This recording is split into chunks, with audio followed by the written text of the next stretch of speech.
कि मेरे हर सवाल ते चुप होके रूदा तवील सुचेंदी रही, सरापा शोख अदा बन के रुखसार तू जुल्फ हटाईंदी रही, किसे डूगी सोच च गुम होके गल्लां गुजरियां याद करेंदी रही, वत यकदम बदल के तेवर नू कुछ तलक हकैक सुनेंदी रही, अखी नूट के आखे है बेहतर मैं तू जिंदगी दी गुजरान न पुछ, गल छेड़ नहीं इज्जत शराफत दी खुददारी दा नुकसान न पुछ, मेरी असमत नू जाए कतल कीता है मैं तू ओ कातिल इंसान न पुछ, लखां बेस बदल के आ वैंदे मैं तू रातां दे मेहमान न पुछ, जेड़ा आंदा है मेरी चौखट ते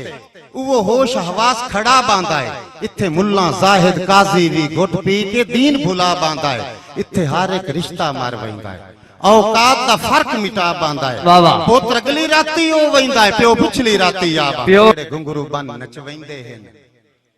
इनानू रुतबा याद दिवाया कर,